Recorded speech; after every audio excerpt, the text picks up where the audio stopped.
guys, so today this tutorial is going to be on how to make your own encaustic medium. Why do you want to do that? Because encaustic medium costs $25 a pound. So if you're making big canvases like I am, that can be $250 just on encaustic medium. Who wants to spend that? Also, if you start your own Amazon shop and you make your own encaustic medium and start selling it, if you sell little blocks of pre-made colors, you would be amazed how much money you can make a year in extra income that basically pays for all your art just selling these blocks. Because a lot of people don't know how to make it, or they're just too lazy, or they just are starting off, they want to test encaustic, but there is a huge market for this stuff. So take a couple of hours, an afternoon, once a year, make 20 pounds worth of encaustic medium, and you're good to go. So I hope you enjoy this video, and if you do, please subscribe to my channel because it makes all of this worthwhile for me. As you know, it's hard to be an artist, we're all struggling, so this extra income really helps when you just subscribe to my channel and like my videos. I really appreciate it if you do, and enjoy. Alright, so I get these big blocks of beeswax that I order from farms in Ontario. I've ordered the beeswax from Amazon, Alibaba before. They say that it's triple filtered, and then when you get the beeswax, it doesn't smell like honey at all. If it doesn't smell like honey, it's not real beeswax. So I avoid them, even if they're cheaper. It's not going to be the same if you work with any sort of fake like soy wax or paraffin and things like that, and it's also not going to be good for your health. And so the easiest way that I've found to break these, because they're really hard, is I get like one of these wood chip things and a hammer, and then I just hit away at it. I can't find my real hammer, so that's why I'm using one of these floor hammers. So yeah, so you don't want to go like right in the middle because it's super difficult, but see, I'm getting like pieces like this off, and that's how I work my wax.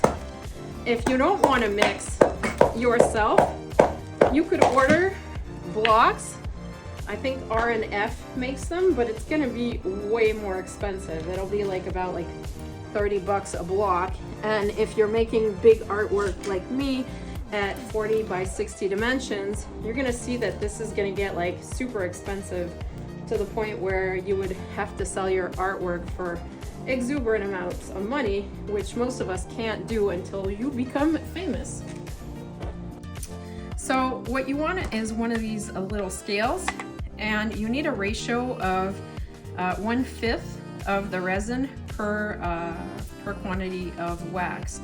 Some people say 1/8. I like to use 1/5. So when you do this, see, there's your scale is at 0, but if you put your metal on it, it goes higher. So you want to reset to 0 once you've put your metal container on top. I took my block of wax and I hit it with one of those wood chip things, and I broke it up into smaller pieces. So I'm gonna take my pieces and I'm gonna do my best to make my ratio, make it easier, and put it to 1,000.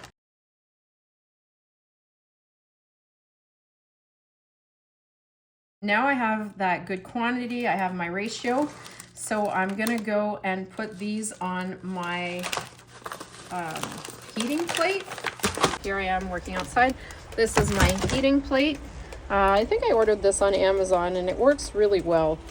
So I just put those right on the plate, and it's gonna take a good half an hour, maybe more, for it to start melting, and you're gonna have to mix it a lot. So I will come back later when we get to these steps. I have a lot of wax on mine, so I wish that I could show you the temperature, but I put it at about, I would say, 350 to get this to melt properly.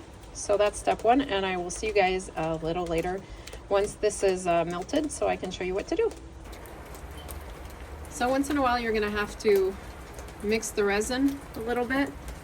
So I just take a bamboo skewer and I mix it around, and if I have any that is melted enough, I just pour it into my hot wax mix, and then I let it continue to melt for a while. So you don't have to stand here over this. It does take some time, and you just let it do its thing. Once in a while, come and mix. If you can mix your wax, you can.